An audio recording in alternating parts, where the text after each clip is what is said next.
the Eagle Badger podcast.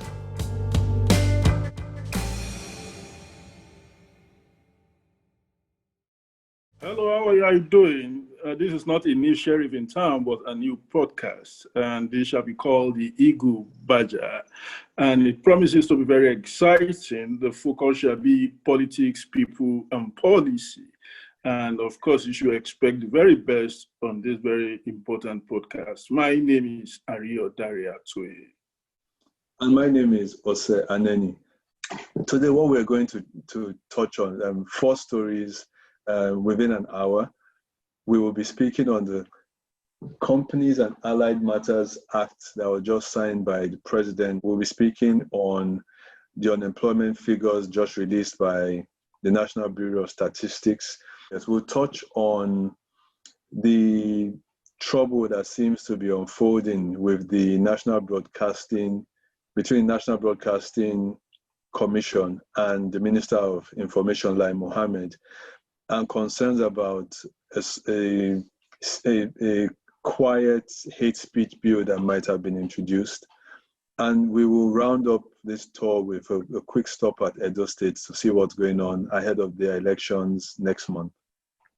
Absolutely. So I'll start very quickly by just diving straight in and reading a story from the Vanguard. So August 7, 2020, Buhari signs amended Companies and Allied Matters Bill, CAMA 2020. President Buhari on Friday in Abuja assented to the Companies and Allied Matters Bill recently passed by the National Assembly. In a statement signed by the Special Advisor to the President of Media and Publicity, Femi Adesina, the President's action on this important piece of legislation therefore repealed and replaced the extant Companies and Allied Matters Act 1990, introducing after 30 years several corporate legal innovations geared towards enhancing ease of doing business in the country. I'll stop reading there. Ariyo, the truth of the matter is that, this piece of legislation was 30 years overdue, in my opinion, and it speaks to the administration's commitment being championed by the Vice President on the ease of doing business. So this sort of is supposed to smooth the way for companies to form, to dissolve, and to go about their businesses. And some of the things the Special Advisor to the President of Media didn't mention include, for instance, dispensing with the need to have lawyers sign declaration of compliance, dispensing of the need for audits and company secretaries for smaller companies, dispensing of things like a common seal. So it does look like a really good piece of legislation. And this sort of is an attempt maybe to just bring some sanity into the sector and also push for some more transparency and accountability. I mean, I have some concerns, but I don't know if you want to speak.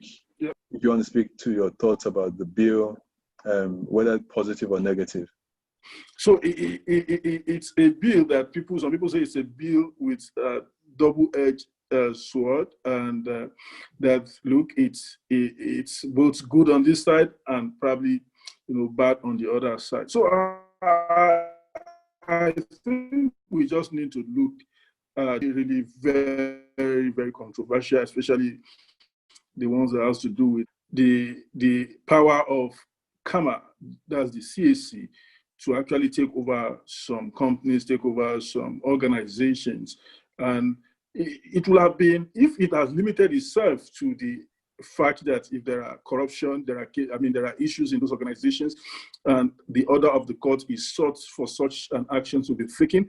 I will try to remember some of the specific provisions, like Section 823, and also I think Section 842. That these are sections that are currently generating controversy. So, if we look at that, we'll know that these actually have brought significant concern to a lot of persons, but also there are people in the business sector who are also celebrating that, look, it has helped the ease of doing business in Nigeria. I believe that it is worth scrutinizing, worth examining, and I think that we should do justice to it. Okay, so let me go quickly to section 839. Okay, so can you see my screen? Yeah, section 839, especially 7, section 8397, provides that after an inquiry into the affairs of the association, that's an organization, if the commission is satisfied to the matters in subsection 1, that's where you have the ambiguous and the tutorial clauses like reasonable beliefs, So these are some of the concerns that people are talking about here. If I have any concerns about this particular section, it's that it's very subjective. So section 8391 here talks about reasonable belief, and then talks about acting to suspend the trustees of an association if the commission reasonably believes that it's in the public interest. There is also another one, which is also very important, which people are going to fight, is section 842, whereby the commission is to be notified by banks of dormant money belonging to NGOs.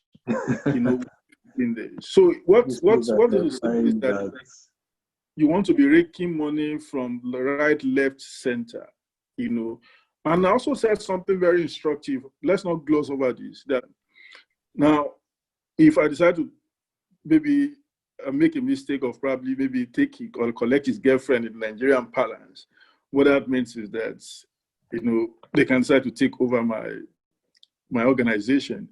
And you see, though this is yes, we are saying it jokingly, but I think this is a very serious issue.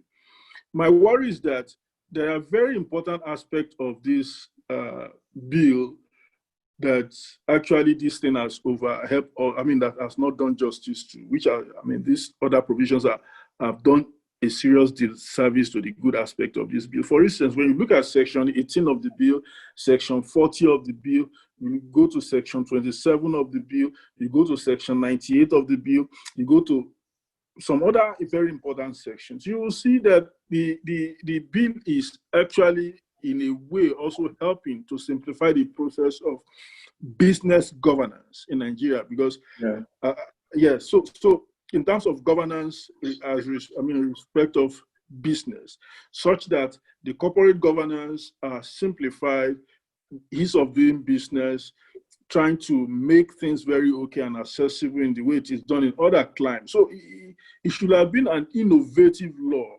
without this distraction. And some persons who are actually not actually concerned about the other aspect of the NGO and CSO, including how to take over of the banks, as it celebrates some of these other important aspects. For instance, there is a provision of a single member shareholder company, which is permissible under section 18.2. There is also introduction of statement of compliance, which act this act also introduced this, which can be signed by an applicant or his agent, confirming that. I'm reading from Premium Times now. I like to credit my source that the Premium Times reported that this serves as an alternative to the requirement to submit a declaration of compliance, which must be signed by a lawyer or attended to before a notary public. So a statement of compliance need not be signed by a lawyer, which is also revolutionary in a way. And I don't know, maybe this will sit well with the MBA, really, because it's like taking jobs away from, some lawyers, which, are always around the CAC office, to do some of their consulting. You'll see that this law, the intent of this law is actually noble, until the fifth columnist came to insert this. So this section clauses 78 up to this point, 80, and they talk about the requirements for the registration of a foreign company. And Nigerians will be very, very familiar with the cries or the controversy surrounding claims that we were ceding our sovereignty to China over loans we were taking. To be clear, those clauses were standard clauses in international business. It allows, companies, if you default, it allows them from arbitration to claim your assets. So those are fine. But it was interesting when I came across this particular clause, because what it says is that with a foreign company can apply to the Minister for Exemption foreign provisions to register as other foreign companies would be required to do. If you go to section 81B, it says foreign companies which are in Nigeria for the execution of specific individual loan projects on behalf of a donor country. I mean, a casual reading of this would lend one to think that this was very specifically meant for Chinese contractors working on large infrastructure projects on behalf, being funded by China. And it's just interesting. I won't sit here and say it's good or bad, but it's just interesting to see a clause inserted in Nigerian law that appears to have been written for a specific type of contractor. Even probably more insidious was something that was written for a company called Braipan. Now, Braipan is supposed to be a liquidators association. Let me see if I can get the clause. It's clause 705.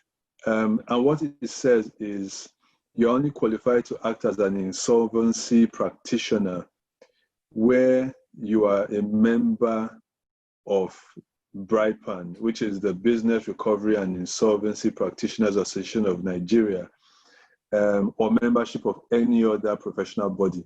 And it's very interesting to find Braipan in Nigerian law, because Braipan is not a chartered institute, it's not a professional body, it's a private members club, basically. It's an association of insolvency practitioners. It's interesting. I think that's really interesting to see private companies being written into Nigerian law.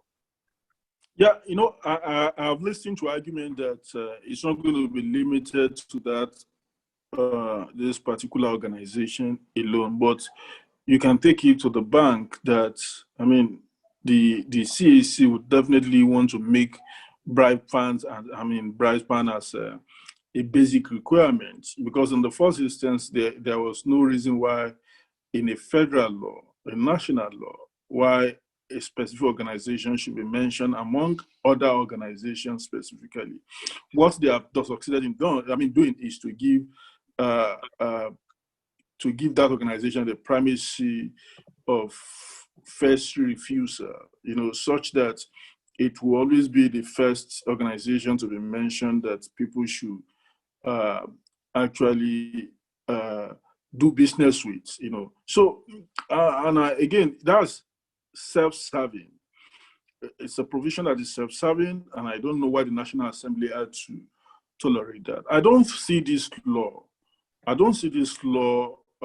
going for the next 5-6 years. I'm sure that if it is not reviewed under the current 9th National Assembly, the next legislative session of the National Assembly will definitely review this CAMA again. So, and I think that people going to mount a lot of pressure, and I also see the possibility of the judicial arm, the court delisting some of the provisions of this very act. That's my take from what I've seen so far, because they will be appropriately challenged. It's going to result into a lot of legal tussle.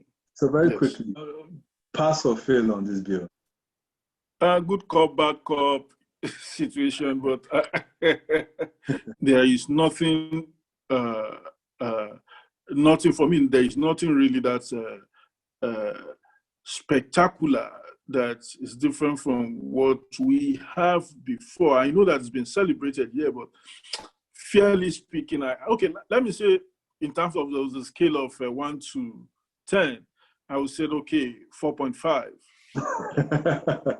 I'll be a little bit more generous. And I'm sort of like situating it in the context of the fact that we are facing a fiscal and monetary crisis.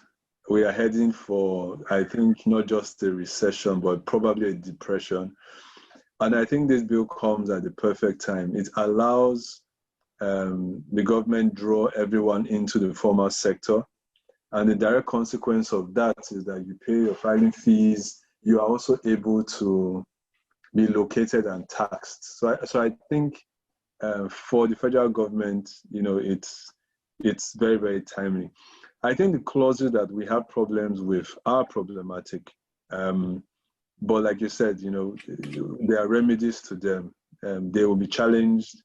And I don't think we should throw the baby away with the bathwater. I would give this particular piece of legislation a very healthy 7/10.